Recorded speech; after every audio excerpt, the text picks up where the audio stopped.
Pada video ini, kita akan membahas kehidupan di Israel, adat istiadat dan tradisi orang-orang Yahudi, hal-hal yang perlu dihindari saat berkunjung, serta tempat-tempat menarik untuk dikunjungi, termasuk gereja yang diyakini merupakan lokasi makam Yesus Kristus. Jangan lupa untuk like, subscribe agar mendapatkan informasi menarik lainnya.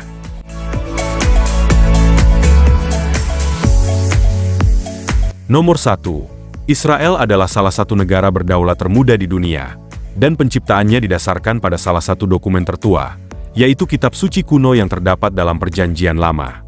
Israel mendeklarasikan kemerdekaannya pada tahun 1948 setelah Perang Arab-Israel, yang terjadi pada tahun yang sama setelah berakhirnya Perang Dunia Kedua. Pada masa itu, wilayah Palestina menjadi arena konflik antara masyarakat Muslim dan Yahudi, yang berlangsung terus-menerus hingga akhir perang pada tahun 1948. Saat itulah dimulai Nakba, atau Eksodus Palestina. Sejak saat itu, kedua wilayah telah terjebak dalam konflik yang berkepanjangan. Saat ini, Palestina memiliki pengakuan internasional yang terbatas dan terletak di dua wilayah yang berbatasan dengan Israel, yaitu tepi barat dan jalur Gaza. Nomor 2. Israel adalah satu-satunya negara Yahudi di dunia, dan merupakan salah satu negara paling sukses karena beberapa alasan. Diaspora Yahudi yang signifikan pertama kali terjadi pada tahun 586 sebelum Masehi, yang dikenal sebagai pengasingan Babilonia, setelah Babilonia menaklukkan kerajaan Yehuda.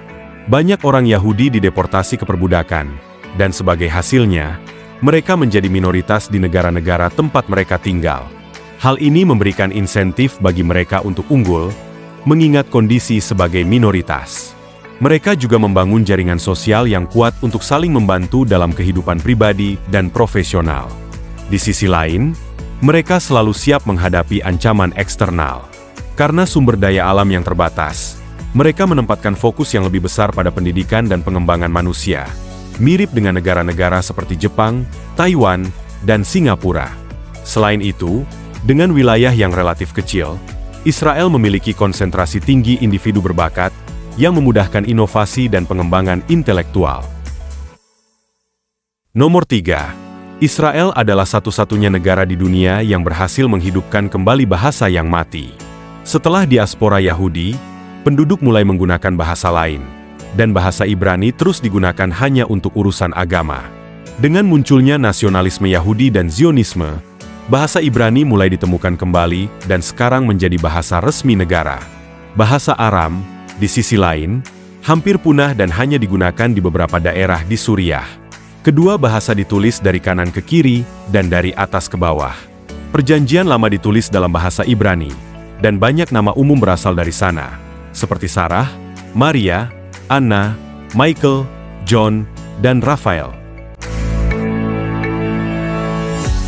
Nomor 4. Jahal adalah nama untuk pasukan pertahanan Israel, dan mereka tidak pernah kalah dalam perang meskipun populasinya kecil. Mereka memiliki salah satu tentara terkuat di dunia, yang melampaui negara-negara dengan lebih banyak penduduk seperti Kanada, Spanyol, Vietnam, Thailand, Meksiko, dan Argentina. Tentara Israel termasuk dalam 20 teratas terkuat di dunia, dan di antara negara-negara tersebut, Israel adalah satu-satunya dengan kurang dari 10 juta penduduk. Dipercayai bahwa negara Israel memiliki senjata atom antara 80 dan 400 hulu ledak nuklir, dan memiliki kemampuan untuk menggunakannya dengan pesawat terbang, rudal yang diluncurkan dari kapal selam, serta rudal balistik menengah dan antar benua. Mereka juga unggul dalam desain dan pembuatan drone, seperti Heron TP, Hermes 900, dan Tactical Heron. Nomor 5. Jika Anda pergi ke Israel, berjalanlah di jalanan Yerusalem atau pantai Tel Aviv dan lihat orang-orang dengan senjata. Jangan khawatir, karena dinas militer adalah wajib dan merupakan hal yang umum bagi pria dan wanita Israel untuk melakukan aktivitas sehari-hari sambil membawa senjata dan mengenakan pakaian militer. Pria bertugas minimal 32 bulan, sementara wanita bertugas selama 24 bulan. Mereka dapat bertugas di berbagai unit, seperti pendakian gunung, pertempuran bawah air, unit Sayeret Matkal, CET, MCO, dan unit Skylark, di antara yang lainnya.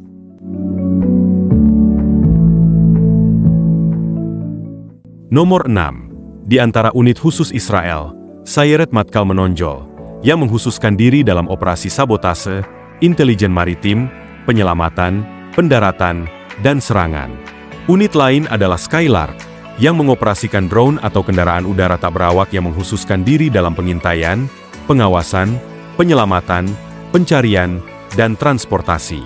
Ada juga unit elit Moran, yang telah berpartisipasi dalam semua perang dan operasi sejak pembentukannya pada tahun 1982.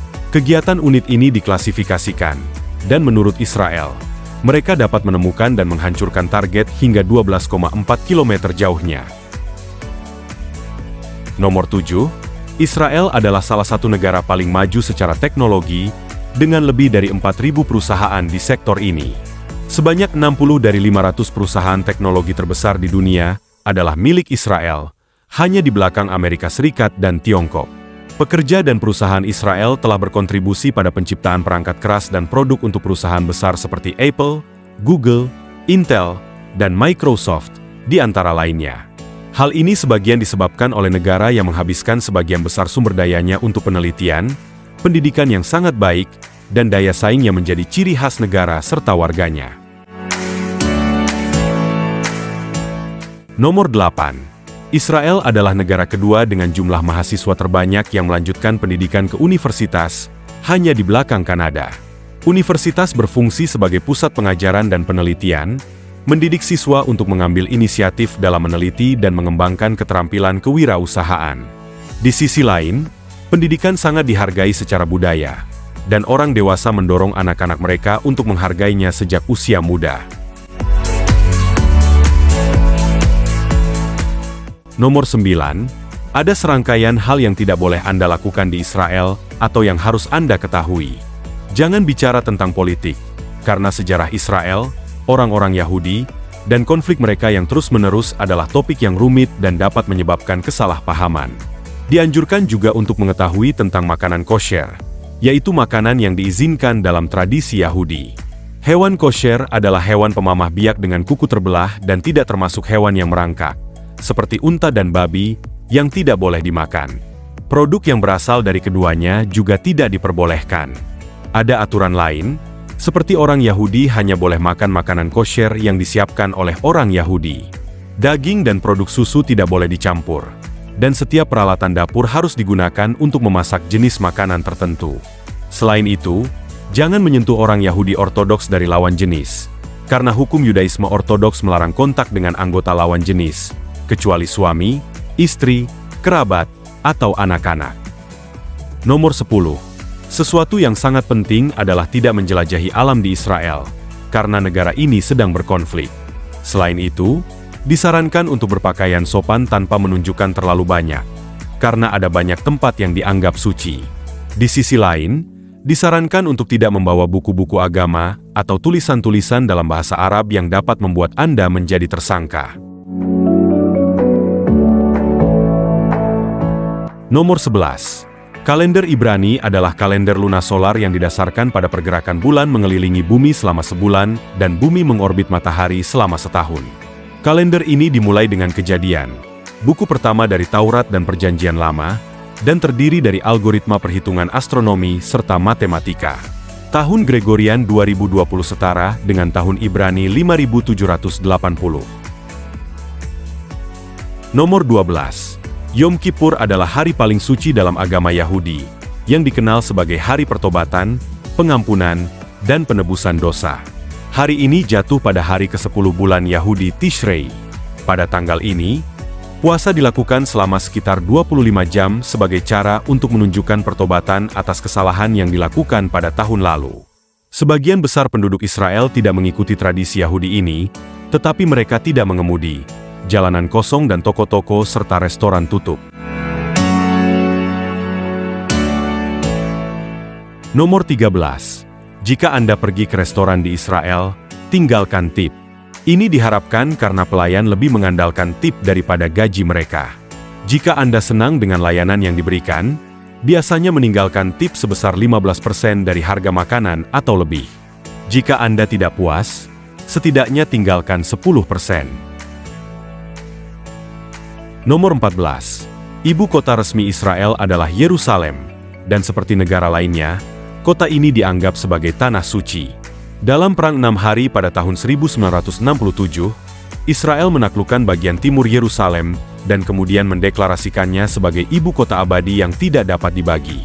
Namun, sebagai hukuman atas aneksasi ini, negara-negara Perserikatan Bangsa-Bangsa memindahkan kedutaan mereka ke Tel Aviv, yang merupakan pusat keuangan negara tersebut.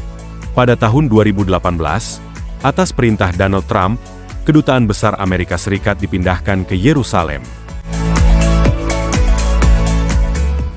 Nomor 15. Yerusalem dianggap sebagai kota suci oleh 3 agama besar dunia: Kristen, Islam, dan Yahudi. Kota ini adalah kota tersuci ketiga dalam Islam, di mana umat Islam percaya bahwa Nabi Muhammad naik ke surga.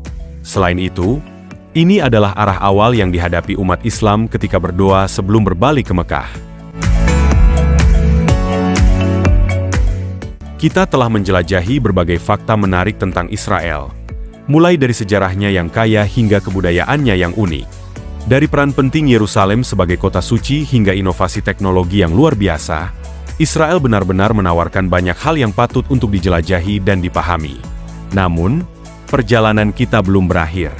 Di part selanjutnya, kita akan mendalami lebih dalam tentang kehidupan sehari-hari di Israel, keanekaragaman budaya, serta pengalaman menarik yang bisa Anda dapatkan saat mengunjungi negara ini. Kita juga akan membahas lebih banyak tentang tempat-tempat ikonik yang wajib dikunjungi dan tradisi yang mungkin akan mengejutkan Anda.